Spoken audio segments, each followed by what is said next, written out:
নমস্কাৰ অন্যটা ভিডিঅ'লৈ আপোনালোক সকলোকে স্বাগতম। আজি দেখাবলৈ লৈছোঁ সান্দহগুড়িনো কিদৰে প্ৰস্তুত কৰা হয়। অতি সহজতে কম সময়ত মিক্সিতে সান্দহগুড়ি প্ৰস্তুত কৰিব পাৰি আৰু তাকে মই আজি আপোনালোকৰ আগত দেখাবলৈ লৈছোঁ।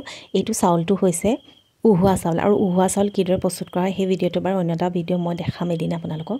চাউলবোৰ ধুই প্ৰথমে অলপো পানী নথকাকৈ ধুনীয়াকৈ টুকি লৈছে আৰু তাৰ পাছত এইদৰে কেৰাহীত অলপকৈ ধুনীয়াকৈ ভাজিছে আৰু ভজাৰ পাছত এয়া দেখিছে নহয়, চাউলটো এনেদৰে অলপ ফুলি উঠে আৰু এই ফুলি উঠা চাউলটোকে মানুহে আগৰ দিনৰ আমাৰ আইতা ককাহঁতে ঢেঁকীত খুন্দি খাইছিল, কিন্তু আজিকালি যিহেতু ঢেঁকীৰ প্ৰচলন অলপ কমিছে, সেয়ে আমি মিক্সিত পিচি আপোনালোকক দেখাম কিদৰে আমি সান্দহগুড়ি প্ৰস্তুত কৰিছোঁ। সান্দহগুড়ি আগতে আপোনালোকে বাৰু লাডু বনাই চাহৰ লগত খায়নে? আমি কিন্তু খুব খাইছিলোঁ আৰু আজিকালিও খাওঁ মাজে সময়ে। এয়া দেখিলে নহয়, ভাজি লোৱা চাউলবোৰ যেতিয়া ঠাণ্ডা হোৱাৰ পাছত আমি এইদৰে মিক্সিত গুড়ি কৰিলোঁ আৰু আমাৰ সান্দহগুড়ি প্ৰস্তুত হৈ গ'ল, খোৱাৰ বাবে উপযোগী হৈ গ'ল।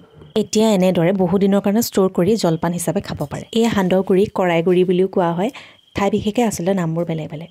ভিডিঅ'টো চাই ভাল পালে কমেণ্টত জনাব, লগতে শ্বেয়াৰো কৰি দিব, বহুজনে এই বিষয়ে নাজানিবও পাৰে। ভিডিঅ'টো চোৱাৰ বাবে ধন্যবাদ।